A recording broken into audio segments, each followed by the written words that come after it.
Now back to Inside West Virginia Politics with Mark Curtis. And welcome back to Inside West Virginia Politics. The West Virginia legislature, at least most of it, will be back in Charleston this week. We want to talk a little bit about that. Joining us now is Delegate Mike Pushkin, Democrat of Kanawha County. Great to have you on the show again. Thank you for having me on again. We're going to talk about medical cannabis in a minute because there's been a lot of progress on that. But we just saw some budget numbers that a lot of people are alarmed about in the state. The state, after 2 months of the fiscal year, $50 million in deficit. They are talking about, and I underscore the word proposed in capital letters, proposed 4.6% budget cuts across the board if the situation doesn't improve. Your thoughts?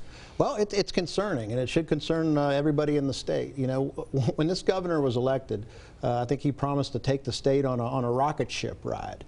And since then, we've really, the administration and leadership in the legislature has really done nothing that different. They haven't really done anything to diversify the economy, and unfortunately, I think that rocket ship's running out of fuel. Well, I think back to 4 years ago when I first got here and Governor Tomlin was in office, we had 2 straight years, I believe, of 4% budget cuts. We were then looking at deficits of $500 million. The ship got righted, but here we are again. Well, I think they say, do the same thing over and over and expect different results is the definition of insanity. And in West Virginia, unfortunately, we keep doing the same thing over and over, and that's refusing to diversify our economy. And we keep, tying our economic ship to an industry that can sometimes be extremely volatile. It relies on booms and busts, and this is where we are. All right. Well, I'll be covering the legislature this week with Adrian Robbins. We'll have a full report on what they do with the budget situation. Look forward to seeing you out there. Okay. Yeah. Let's talk about medical cannabis. We had a huge development a few weeks ago when the banking decision was made. Elements Federal Credit Union will handle all the banking. How much of a sign of progress is that? How big of a step?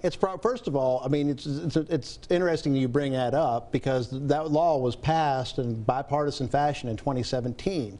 And had we been able to act it in a more timely fashion, we might not be talking about 4% across the board budget cuts, because not only would it create some revenue, it would also create a lot of jobs where you have more people paying taxes. It would bring people to the state. It would keep a lot of people in the state. We're talking about repurposing old buildings to use as growing facilities.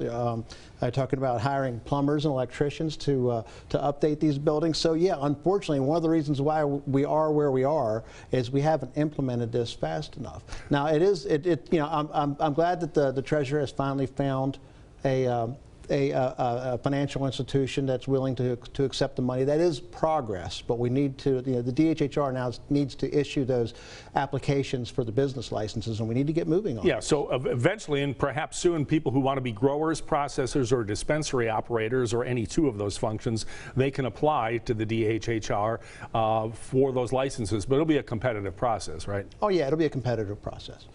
I think the DHHR is now working on the rules for that. But I mean, we passed this in 2017. This is something that should, in my opinion, should have been ready. We should be ready to go out with the applications, and we need to get bring these businesses to West Virginia. And more importantly, we need to move this forward so we can take care of some of the sick and suffering people in West Virginia who could benefit from this program. That's a question I get asked a lot because I run into people who are cancer patients or have other some of the other diseases or disorders that are on the list, and they're like, when is this going to be available? Any ballpark guess at this point? Well, we were told by the DHHR it could be a couple years. I hope we can move it faster than that. But I mean, the fact of the matter is, once those businesses get here, it's going to take them up to a year to 18 months to get the product on the market. That's just the reality of it. Unfortunately, in West Virginia, there's been a lot of people who have just slowed down the process. I believe you talked to Mike Stewart earlier. During the 2018 legislative session, we were informed. That's when we found out that BB&T wouldn't take the money. I think it's because they got some information from the U.S. Attorney's Office that they could be prosecuted for it. There's no other state.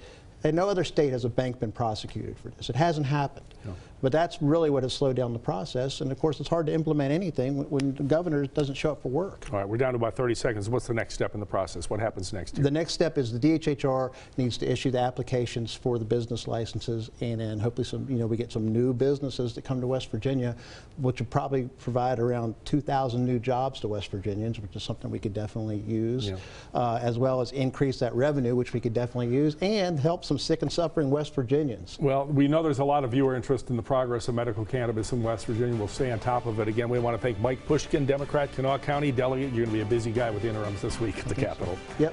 More of Inside West Virginia Politics after this break. Stay with us.